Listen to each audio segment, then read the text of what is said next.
Paano nga ba tanggalin ang notification na software update sa ating mga Android phones? Hello, maligayang pagbabalik sa ating YouTube channel.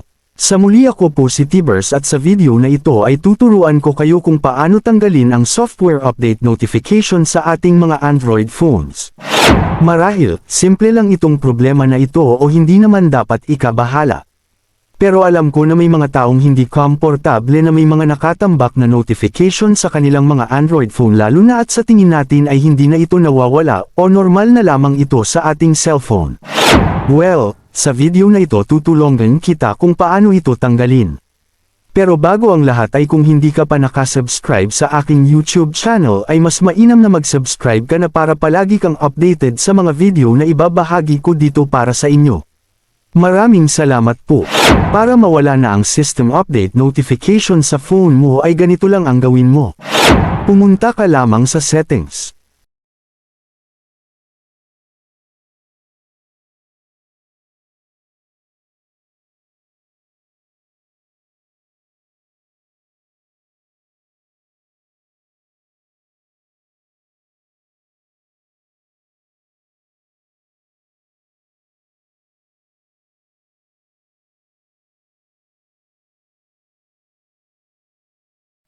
Ngayon ay hanapin mo ang apps.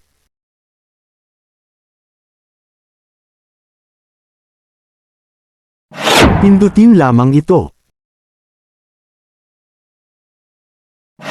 Piliin mo ang app management.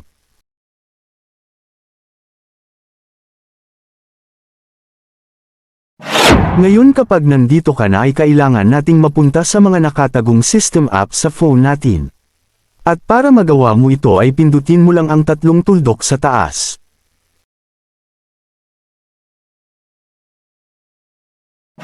At ngayong nandito na tayo sa system apps ng phone natin ay kinakailangan nating hanapin ang nag-iisang application na nagbibigay ng system update notification sa phone natin.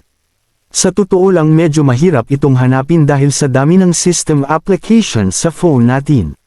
Pero huwag kang mabahala at panoorin mo lamang ang video na ito para malaman mo kung alin ba sa apps na ito ang dahilan sa system update notifications na hindi natatanggal sa phone notification mo.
Ngayon pindutin mo ang software update.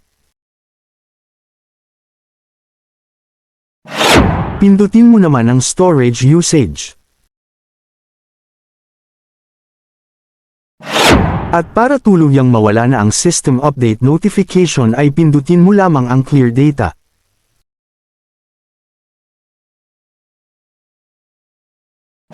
Ngayong na-clear data natin ay bumalik lamang tayo sa home screen ng phone natin.